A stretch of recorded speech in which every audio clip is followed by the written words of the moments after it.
doing today? Yeah, I'm pretty good. I just got back from a tour in Europe, so recovering a little bit, but can't complain. Okay, cool, man. Well, it's great to meet you. Where are you located? I'm located in Ottawa, Canada, Okay, excellent. Thankfully, we have music, so let's get into it.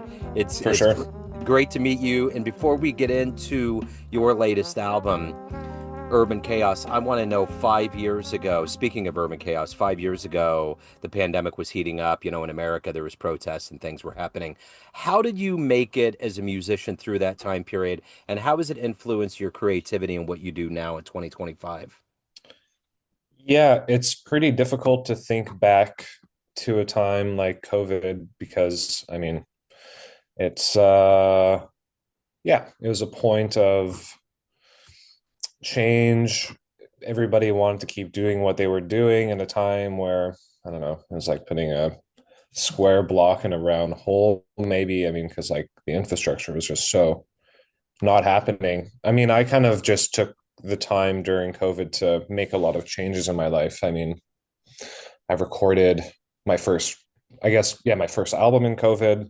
I decided to make my move to Amsterdam during COVID.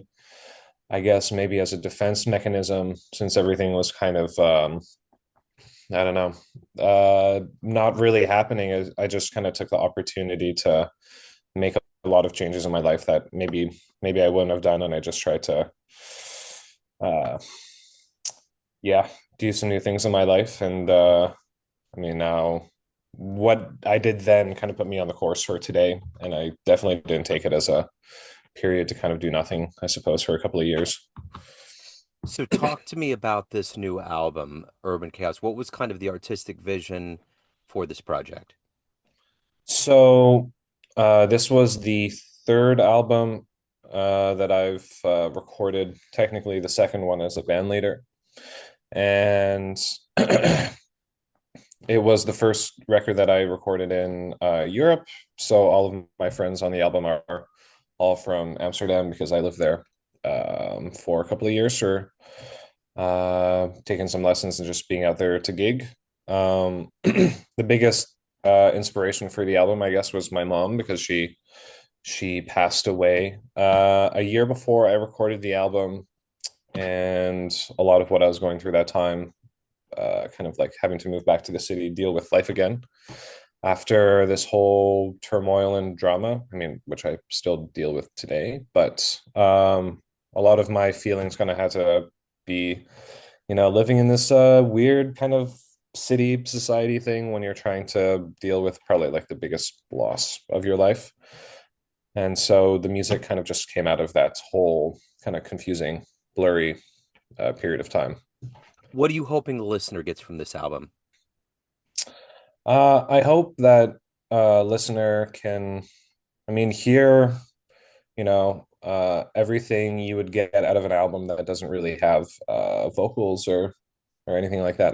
There's one track, but on these instrumental kind of albums, you could really hear, all of the throes of emotion that I've been going through during that period. There's definitely a lot of pain on the record, but then there's also a lot of joy and experimentation and moving on, and you know all of the emotions in between, but a lot of ones that are more maybe on the intense side, and ones that yeah, I think leaving the listener with listening to something new, something they haven't expected, but still not throwing too many curveballs at the same time. So how did you land on the trombone? How did music begin for you? How did jazz kind of become your life? How did all of this begin for you? Yeah, well, before I didn't, I did piano when I was really young, and it never really stuck with me because I was a bit of an energetic kid, and I never really wanted to practice. Other than that, the only thing I was really good at the time was, I guess, playing hockey. And kind of middle school came, and they kind of said, okay, well, if you're going to do music again, try it out again, then you have to pick an instrument. And you could try the saxophone, you could try the trumpet, and you could try the trombone. So I tried all the instruments and I ranked the worst in the trombone, but I thought it looked like the easiest instrument because it didn't have any keys or any like complicated looking thing. So I just kind of picked it, I guess, because I was lazy. And then at the end of the day, it actually ended up being the most challenging instrument out of the three. So, I mean, right out the gate, I kind of made a mistake. But yeah, I mean, from a young age, I mean, music just kind of clicked when I played trombone specifically. I was in kind of when I was, I don't know, 14, I was kind of in all of these like top classical and jazz ensembles that were meant for kind of 17 and 18-year-olds. And I kind of just dropped classical music at some point because I was not a big fan of sitting in the orchestra, not a big fan of the vibe of clapping for the concert master and playing compositions from like many centuries before. And my first love of jazz, I guess, just came from listening to records and vinyls. I bought some Monk records, some John Coltrane records. I kind of just went to a shop and then I just kind of looked at albums that looked famous or like I had kind of maybe had some recollection of seeing. And then if I vaguely kind of understood what the cover looked like, then I knew that it was a, an album that I need to check out. And I mean, I guess my first love of the trombone was Wycliffe Gordon, the trombonist of the previous installation of the Wynton Marsalis, I believe, septet, kind of the precursor to the Jazz at Lincoln Center Orchestra. And then I got really into listening to J.J. Johnson. He's been definitely like my biggest inspiration and the person I always look to for inspiration on the trombone whenever I need it. I mean, and then probably behind that were a lot of trombonists on the West Coast scene, such as Bill Watrous, um, Carl Fantana, and yeah. So from there, I continued doing jazz. I started writing big band compositions when I was like 15 and 16, and I yeah, went to school in Toronto, and then I moved to Amsterdam, and ever since I've just kind of been touring, composing, and doing everything in between. So, what was the first live jazz show you saw that blew you away? Well, I suppose my first introduction to jazz was through jam sessions in Ottawa. When I was 13 or something, my sister of 16 would drive me, or at least, yeah, bring me on the bus to jam sessions.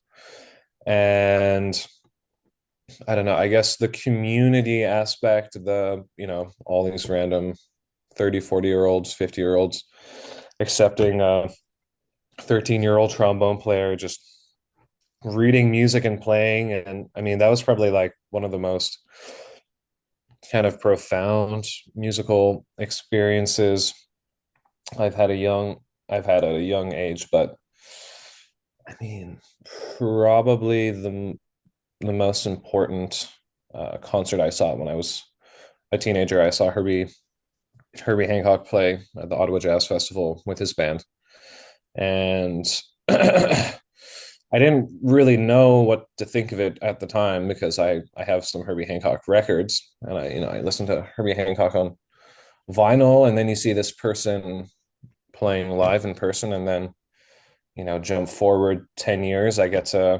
met him a couple of months ago, which was really nice, in person, and I got to even record with Lionel Lewecke, who's like the guitar player of his band. So I mean, my introduction to music has just been very, I don't know, a lot's been going on in the last 10 years, but definitely Herbie Hancock was a very interesting first concert for me.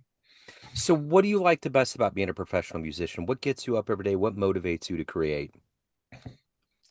Yeah. So, I mean, what I maybe answer that question by kind of like highlighting facts that um, make it interesting for people who are into music, but you're also like sold this kind of like perception of what music is, which I think is sometimes like a little bit outdated. I think for a lot of people growing up in the 80s or 90s, Um, Music was like a very viable job path. And if you were the fourth, fifth best trombone player in the scene, you'd just be able to play gigs. And it's just kind of your way of life. And you don't really think of it because it's like you're a doctor and you become a doctor and you're a doctor and it's your job. And you're a musician and you're a trombonist. And if you do it and you have the degree, you'll have work. And then, now I have a master's in jazz trombone. And it's not really the case where you could just pick up your stuff, go to a different city, and then you'll be good with gigging and stuff. And so, like, when you ask the question of like what really makes you wake up in the morning and do it, it's definitely not for money, for financial reasons, but it's definitely also not for the reason that my mom passed away and that it would have been her wishes for me to continue doing what I want to do, or like I have the master's, so I need to do it. I play music and it makes me feel a way that like nothing else in my life makes me feel. It gives me goosebumps. It gives me a creative outlet to express my feelings and emotions to me in a more profound way than words can ever really express really what I'm going through. And the creative input I get to have every day. I just moved back to my house in Ottawa, so I'm just composing every day, working with synths now, composing, trying to always find new pathways to music, find new ways to spark the creative energy in the process, and just always exploring and just coming at it from a perspective of joy and happiness, I suppose. So at the end of the day, why do you love this art that we call jazz? Yeah, so I mean, I love, yeah, using the term jazz. I mean, I think what I love about it so much is that people are so passionate about this art form when you compare it to like other art forms that had its mainstay a while ago, and then now it's becoming a more of a niche genre. Like in jazz, everybody tries to define the term jazz, and everybody has their own perspective in saying jazz is a blues music or some innovative music, and this is what it means to me and that's what it means to me. And I think the fact that it's such a undefinable genre where everybody's goal is to create the version um, of jazz that they see to them, it just creates this really beautiful mosaic of artistry and music that always inspires me to create and add to that kind of like painting that people have been um, drawing for the past 100 years. So if you could get into a time machine and go back in time and see one dream jazz show, where are you going? This is a good question. I mean, there's so many. It's kind of hard to choose one, but I mean, yeah, it's for me, it's probably going back in time and the seeing the John Coltrane quartet play live. I mean, sometimes I have kind of these weird dreams where I follow the band, the quartet, with my instrument in my hand, and I don't actually get to play, but I'm just on stage with them, and I can hear Alvin behind me and McCoy on the right and Reggie Workman behind me and Train next to me. I mean, I think that would kind of be a pretty beautiful concert to see. So at the end of the day, everyone has a perception of you, family, friends, fans, everyone that plays on the bandstand, but you run the show. What's your perception of you? Who do you think you are? I think I'm like a pretty quirky guy.